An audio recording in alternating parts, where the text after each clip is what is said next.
2 बजे रात का समय था। सुनसान नेशनल हाईवे पर अचानक कोई आदमी आपकी कार से भी तेज दौड़ने लगे तो आप क्या करेंगे? ब्रेक लगाएंगे या फिर एक्सीलेटर और जोर से दबाएंगे? लेकिन अगर एक्सीलेटर पूरा दबाने के बाद भी वह आदमी आपकी कार के साथ साथ दौड़ते रहे तो यकीन मानिए आपकी रूह तक कांप जाएगी। आज की कहानी 5 दोस्तों की है जो सिर्फ बनारस घूमने निकले थे। उन्हें लगा था यह उनकी ज़िंदगी का सबसे यादगार ट्रिप होगा, लेकिन वापसी में उनके साथ जो हुआ उसे याद करके आज भी उनके शरीर में सिहरन दौड़ जाती है।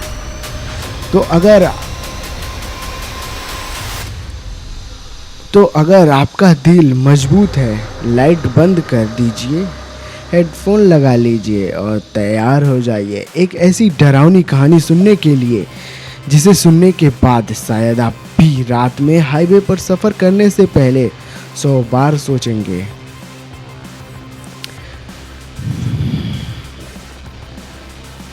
तो हेलो, कैसे हैं आप लोग? आशा करता हूँ ठीक होंगे। स्वागत है आप सभी का एक नए और मज़ेदार वीडियो में। तो चलो कहानी शुरू करते हैं। कहानी शुरू होती है अमन, जिसने रविवार की सुबह अपने 4 दोस्तों के साथ बनारस घूमने का प्लान बनाया। अमन अपने 4 व्हीलर से लेकर घर से निकला और रास्ते में एक एक करके अपने सभी दोस्तों को करीब 10-5 किलोमीटर दूर से ही पिकअप करता गया। सभी दोस्त गाड़ी में बैठते ही हंसी मजाक करने लगे। किसी ने गाने चला दिए, कोई वीडियो बनाने लगा तो कोई बनारस पहुंचने का इंतज़ार कर रहा था। किसी को बिल्कुल भी अंदाज़ा नहीं था कि कुछ ही घंटों बाद उनकी ज़िंदगी का सबसे खौफनाक अनुभव उनका इंतज़ार कर रहा है।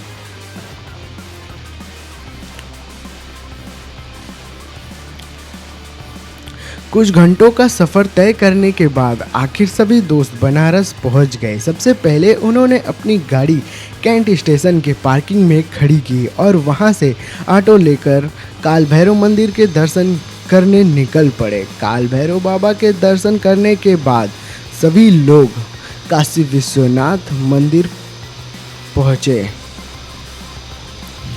मंदिर का माहौल, घंटियों की आवाज़ और हर हर महादेव के जयकारों ने उन सब का मन खुश कर दिया। दर्शन करने के बाद सभी दोस्त गंगा घाट की तरफ निकल पड़े। शाम ढल चुकी थी। पूरा बनारस रोशनी से जगमगा रहा था। ऐसा लग रहा था मानो दिवाली हो, लेकिन एक्चुअल में वहाँ पे देव दीपावली ही वो लोग देखने गए थे। इतना अद्भुत था कि सभी लोग अपने मोबाइल में वीडियो बनाने लगे। इसके बाद उन्होंने बनारस की मशहूर चाट खाई, लस्सी पी, गलियों में घूमे, बहुत फ़ोटो खिंचाया और पूरे दिन हंसी मजाक करते हुए शहर का आनंद लेते रहे। समय कैसे बीत गया किसी को पता ही नहीं चला। जब उन्होंने घड़ी देखी तो रात का 1 बज चुका था।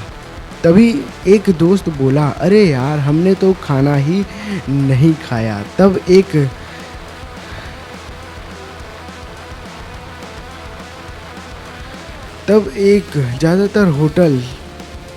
बजे तक ज़्यादातर होटल सभी बंद हो चुके थे। इसीलिए सभी दोस्तों ने अपनी गाड़ी में बैठकर घर की तरफ निकल पड़े। लेकिन उन्हें बिल्कुल भी अंदाज़ा नहीं था कि असली डर अब शुरू होने वाला था। बनारस निकलने के करीब 20 मिनट बाद हाईवे पर किनारे उन्हें एक छोटा सा ढाबा दिखाई दिया। रात के उस समय वही एक जगह खुली हुई थी, इसीलिए सभी ने वहीं रुककर खाना खाने का फैसला किया। ढाबे पर सिर्फ एक बुजुर्ग आदमी और दो कर्मचारी मौजूद थे। चारों तरफ सन्नाटा था, दूर दूर तक कोई और ग्राहक दिखाई नहीं दे रहा था। मतलब उन्हें दूर दूर तक कोई ग्राहक ही नहीं दिखाई दे रहा था। भाई साहब, सभी दोस्तों ने आराम से खाना खाया, हंसी मजाक किया और जब बिल देने का समय आया तब उस बुजुर्ग ने अमन की तरफ देखा और धीमी आवाज में कहा, बेटा रात बहुत हो चुकी है। रास्ते में अगर कोई आदमी लिफ्ट मांगे या सड़क पार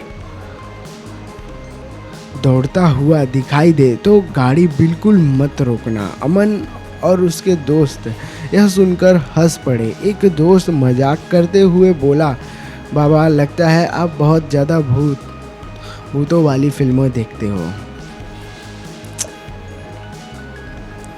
लेकिन उस बुजुर्ग के चेहरे पर जरा भी मुस्कान नहीं थी। उसने बस इतना कहा, मैंने अपना फर्ज निभाया, अब आगे जैसा ठीक समझो। इतना कहकर वह चुपचाप वापस अपने काम में लग गया। दोस्तों ने उसकी बात को एक अजीब मजाक समझा और वहाँ से निकल पड़े। लेकिन उन्हें क्या पता था कि कुछ ही मिनटों बाद उस बुजुर्ग की कहानी, उस बुजुर्ग की कही हुई हर एक बात सच साबित होने वाली थी।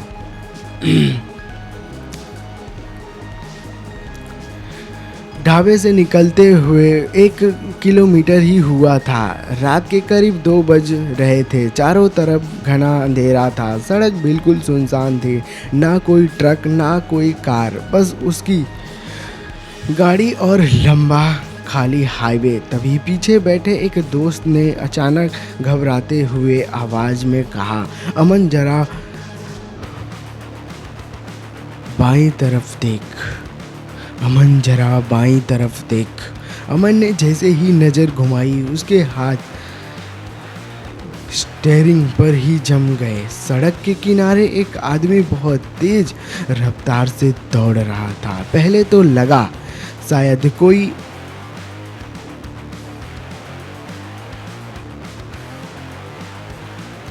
शायद कोई एथलीट होगा, मानसिक रूप से परेशान इंसान। लेकिन अगले ही पल जो हुआ उसने सबकी सांसें रोक दी। अमन ने गाड़ी की स्पीड 80 फिर 90 और फिर 100 किलोमीटर की प्रति घंटा कर दी। लेकिन वह आदमी बिना थके बिना रुके बिल्कुल गाड़ी के बराबर उसी तरफ से दौड़ रहा था।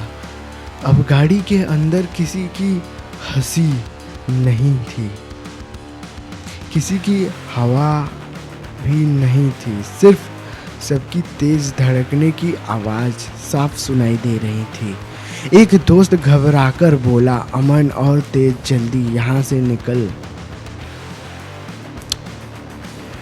भाई साहब, ये कहानी लिटरली में मेरे रूह कपा दे रही है। अमन ने एक्सीलेटर पूरा दबा दिया, लेकिन हैरानी की बात यह थी कि इंजन जोर जोर से गरज रहा था। फिर भी गाड़ी की स्पीड बढ़ ही नहीं रही थी और उधर वह रहस्यमयी आदमी अब भी उसी रफ्तार से उनकी गाड़ी के साथ साथ दौड़ता चला आ रहा था।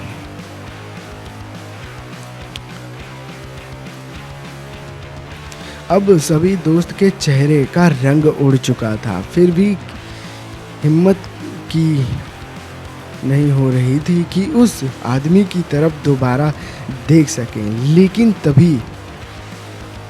लेकिन तभी उस दौड़ते हुए साये ने धीरे धीरे अपना सर गाड़ी की तरफ घुमाया। अमन ने जैसे ही उसकी तरफ देखा, ध्यान से देखा, उसकी पूरी शरीर में सिहरन दौड़ गई, मानो जैसे कोई उसने क्या ही देख लिया हो। इतना खौफनाक चीज़ उसने देख लिया था। उसके पैर जम गए, चेहरा बिल्कुल दिखाई ही नहीं दे रहा था उसका। जहाँ आंखें होनी चाहिए थी वहाँ सिर्फ गहरा काला अंधेरा था। जहाँ मुंह होना चाहिए था वहाँ भी कुछ नहीं था। ऐसा लग रहा था जैसे कोई इंसान नहीं बल्कि अंधेरे का बना हुआ कोई साया उनके साथ साथ दौड़ रहा था। इतने में पीछे बैठे एक दोस्त ने जोर से हनुमान चालीसा पढ़ना शुरू कर दिया। दूसरा दोस्त आंखें बंद करके भगवान का नाम लेने लगा और भगवान का नाम लेते लगा और तीसरा डर के मारे लगातार रोए जा रहा था। अमन ने पूरी ताकत से स्टीयरिंग पकड़ रखा था। उसके हाथ कांप रहे थे, लेकिन वहाँ किसी भी कीमत पर गाड़ी रोकना नहीं चाहता था। अचानक वह साया एक ही पल में उनकी गाड़ी के बिल्कुल आगे पहुंचा और बिना किसी आवाज के हवा में घूमता हुआ गायब हो गया। अमन ने जोर से ब्रेक लगाई। गाड़ी सड़क के किनारे रुक गई। पांचों दोस्त कांपते हुए बाहर निकले, लेकिन वहां कोई नहीं था। ना किसी के पैरों के निशान, ना किसी के दौड़ने की आवाज़, ना कोई इंसान। बस थी तो ठंडी हवा, गहरा सन्नाटा और दूर कहीं कुत्तों के भौंकने की आवाज़ पूरे माहौल को और भी डरावना बना रही थी। पांचों दोस्त बिना एक भी शब्द बोले वापस गाड़ी में बैठ गए। इस बार किसी ने गाना नहीं चलाया, किसी ने मजाक नहीं किया। उसकी नज़र सिर्फ सड़क पर थी। पूरे रास्ते किसी की हिम्मत नहीं हुई उस घटना का जिक्र करने की। ऐसा लग रहा था जैसे अगर किसी ने उसका नाम भी लिया तो वह फिर से उनके सामने आ जाएगा।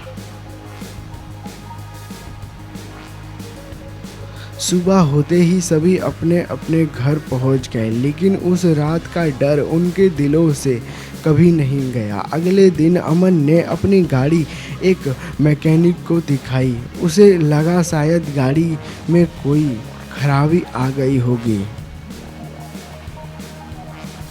इसीलिए स्पीड नहीं बढ़ रही थी। लेकिन मैकेनिक ने पूरी गाड़ी चेक करने के बाद सिर्फ एक बात कही, गाड़ी में कोई भी खराबी नहीं है, बस सब कुछ बिल्कुल ठीक है। यह सुनते ही पांचों दोस्त एक दूसरे का चेहरा देखने लगे, क्योंकि जब उनके पास उस रात की घटना का कोई जवाब नहीं था।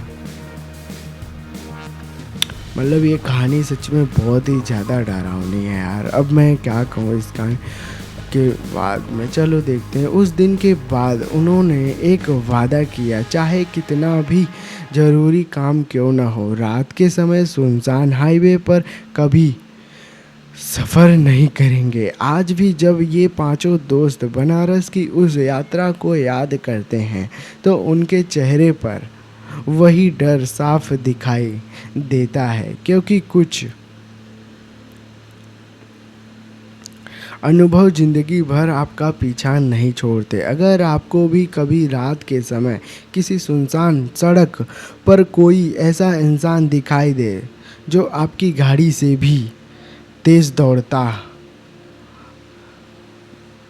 रहा हो, तो उसे देखने की गलती मत कीजिएगा और गाड़ी रोकने की भूल कभी मत कीजिएगा, क्योंकि हर बार जो दिखाई देता है वह इंसान हो या ज़रूरी नहीं होता। अगर आपको यह डरावनी कहानी पसंद आई हो तो वीडियो को लाइक ज़रूर कीजिए, चैनल को सब्सक्राइब भी कर दीजिए और